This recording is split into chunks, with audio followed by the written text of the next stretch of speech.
Assalamualaikum warahmatullahi wabarakatuh. Selamat pagi dan salam sejahtera untuk kita semua. Perkenalkan, nama saya Siti Supiati dari jurusan Pendidikan Teknik Sipil dan Perencanaan Universitas Negeri Makassar. Pada kali ini saya akan memaparkan mengenai analisis terhadap Undang-Undang Jasa Konstruksi Nomor 2 Tahun 2017. Baik, adapun poin-poin yang akan saya jelaskan mengenai analisis Undang-Undang Jasa Konstruksi Nomor 2 Tahun 2017. Poin pertama yaitu, apa tujuan dari Undang-Undang Jasa Konstruksi Nomor 2 Tahun 2017? Yang kedua, apa makna dari konsep dasar Undang-Undang Jasa Konstruksi Nomor 2 Tahun 2017? Yang ketiga, bagaimana peranan mahasiswa serta masyarakat dalam pelaksanaan Undang-Undang Jasa Konstruksi Nomor 2 Tahun 2017. Dan yang keempat, menganalisis ruang yang memungkinkan adanya celah pada Undang-Undang Jasa Konstruksi yang dianalisis menggunakan teknik analisis SWOT. Pertama-tama, saya akan menjelaskan mengenai apa tujuan dari Undang-Undang Jasa Konstruksi Nomor 2 Tahun 2017. Yang pertama, Undang-Undang Jasa Konstruksi bertujuan untuk mewujudkan masyarakat adil dan makmur berdasarkan Pancasila dan Undang-Undang Dasar Negara Republik Indonesia tahun 1945. Sesuai dengan tujuan pembangunan tersebut, maka kegiatan pembangunan fisik maupun non-fisik memiliki peranan yang penting bagi kesejahteraan masyarakat. Sektor jasa konstruksi merupakan kegiatan masyarakat dalam mewujudkan bangunan yang berfungsi sebagai pendukung atau prasarana aktivitas sosial ekonomi kemasyarakatan dan menunjang terwujudnya tujuan pembangunan nasional. Yang kedua, Undang-Undang Jasa Konstruksi Nomor 2 Tahun 2017 memiliki peranan untuk mendukung tumbuh dan berkembangnya berbagai industri barang dan jasa yang diperlukan dalam penyelenggaraan jasa konstruksi dan secara luas mendukung perekonomian nasional. Oleh karena itu, penyelenggaraan jasa konstruksi harus menjamin ketertiban dan kepastian hukum. Selanjutnya yaitu, penyelenggaraan jasa konstruksi dilaksanakan berdasarkan pada asas kejujuran dan keadilan, manfaat, kesetaraan, keserasian, keseimbangan, profesionalitas, kemandirian, keterbukaan, kemitraan, keamanan dan keselamatan, kebebasan pembangunan berkelanjutan, serta berwawasan lingkungan. Yang keempat, Undang-Undang Jasa Konstruksi Nomor 2 Tahun 2017 ini bertujuan untuk mewujudkan peningkatan partisipasi masyarakat di bidang jasa konstruksi, menata sistem jasa konstruksi yang mampu mewujudkan keselamatan publik dan menciptakan kenyamanan lingkungan terbangun, serta menjamin tata kelola penyelenggaraan jasa konstruksi yang baik dan menciptakan integrasi nilai tambah dari seluruh tahapan penyelenggaraan jasa konstruksi. Pengaturan penyelenggaraan jasa konstruksi dalam undang-undang ini dilakukan beberapa penyesuaian guna mengakomodasi kebutuhan hukum yang terjadi dalam praktik empiris di masyarakat dan dinamika legislasi yang terkait dengan penyelenggaraan jasa konstruksi. Berkembangnya sektor jasa konstruksi yang semakin kompleks dan semakin tingginya tingkat persaingan layanan jasa konstruksi baik di tingkat nasional maupun internasional membutuhkan payung hukum yang dapat menjamin kepastian hukum dan kepastian usaha di bidang jasa konstruksi, terutama perlindungan bagi pengguna jasa, penyedia jasa, tenaga kerja konstruksi, dan masyarakat jasa konstruksi.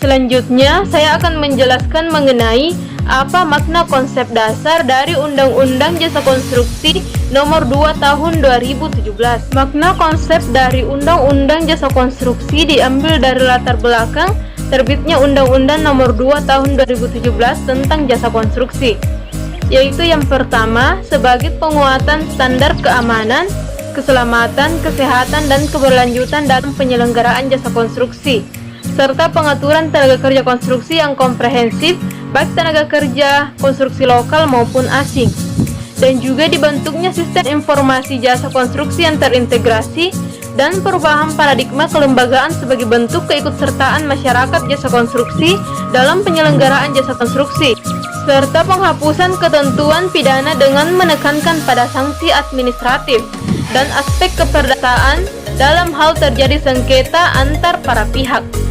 Yang kedua, makna dari Undang-Undang Jasa Konstruksi Nomor 2 Tahun 2017, yaitu bahwa pembangunan nasional bertujuan untuk mewujudkan masyarakat adil dan makmur yang berdasarkan Pancasila dan Undang-Undang Dasar Negara Republik Indonesia tahun 1945. Yang ketiga, bahwa sektor jasa konstruksi merupakan kegiatan masyarakat mewujudkan bangunan yang berfungsi sebagai pendukung atau prasarana aktivitas sosial ekonomi kemasyarakatan guna menunjang terwujudnya tujuan pembangunan nasional. Yang keempat, Undang-Undang Jasa Konstruksi Nomor 2 Tahun 2017 bermaknakan jasa konstruksi berperan untuk mendukung tumbuh dan berkembangnya berbagai industri barang dan jasa yang diperlukan dalam penyelenggaraan jasa konstruksi dan secara luas mendukung perekonomian nasional. Oleh karena itu, penyelenggaraan jasa konstruksi harus menjamin ketertiban dan kepastian hukum. Sedangkan Undang-Undang Nomor 18 Tahun 1999 tentang jasa konstruksi belum dapat memenuhi tuntutan kebutuhan tata kelola yang baik dan dinamika perkembangan penyelenggaraan jasa konstruksi. Maka, perlu dilakukan penyempurnaan pengaturan bidang jasa konstruksi. Pembahasan yang ketiga yaitu sejauh mana peran mahasiswa dan masyarakat dalam pelaksanaan Undang-Undang Jasa Konstruksi Nomor 2 Tahun 2017. Baik, pertama-tama saya akan menjelaskan bagaimana peran masyarakat dalam pelaksanaan Undang-Undang Jasa Konstruksi. Yang pertama, peran masyarakat dalam pelaksanaan Undang-Undang Jasa Konstruksi bahwa sektor jasa konstruksi merupakan kegiatan masyarakat mewujudkan bangunan yang berfungsi sebagai pendukung atau prasarana aktivitas sosial ekonomi kemasyarakatan guna terwujudnya tujuan pembangunan nasional. Yang kedua, sebagaimana yang telah dijelaskan pada pasal 3 poin ketiga, yaitu di mana mewujudkan peningkatan partisipasi masyarakat di bidang jasa konstruksi. Hal ini menunjukkan bahwa peran masyarakat sangat penting dalam mewujudkan pembangunan nasional. Selanjutnya, bagaimana peran mahasiswa dalam pelaksanaan Undang-Undang Jasa Konstruksi Nomor 2 Tahun 2017? Yang pertama, mahasiswa perlu mempelajari dan menjadi bagian dari pengembangan sistem informasi yang terkait dengan pasar jasa konstruksi di negara yang potensial untuk pelaku usaha jasa konstruksi nasional.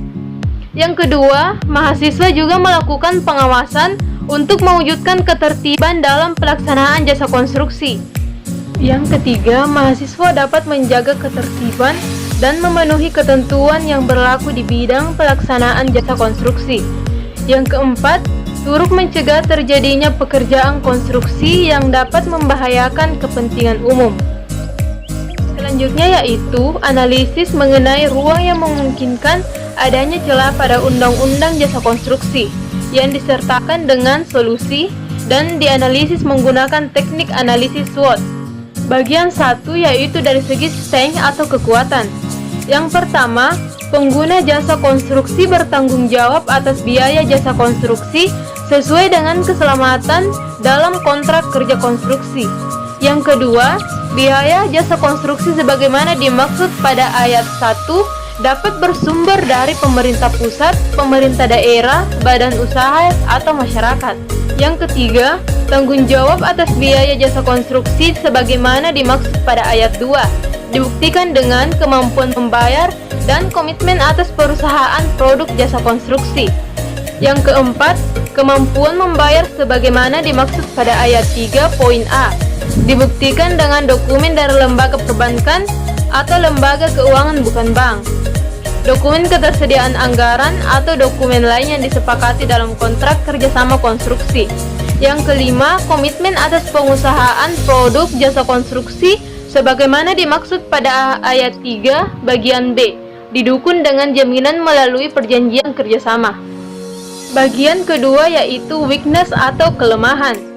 Dalam hal ini, penyelenggaraan jasa konstruksi tidak memenuhi standar keamanan, keselamatan, kesehatan, dan keberlanjutan sebagaimana dimaksud pada pasal 59. Pengguna jasa atau penyedia jasa dapat menjadi pihak yang bertanggung jawab terhadap kegagalan bangunan. Bagian ketiga yaitu opportunities atau peluang. Pemerintah pusat bertanggung jawab atas 1. Meningkatnya kemampuan dan kapasitas usaha jasa konstruksi nasional. Yang kedua, terciptanya iklim usaha yang kondusif, penyelenggaraan jasa konstruksi yang transparan, persaingan usaha yang sehat, serta jaminan kesehatan hak dan kewajiban antara pengguna jasa dan penyedia jasa. Yang ketiga, terselenggaranya jasa konstruksi yang sesuai dengan standar keamanan, keselamatan, kesehatan, dan keberlanjutan. Yang keempat, meningkatnya kompetensi, profesionalitas, dan produktivitas tenaga kerja konstruksi nasional.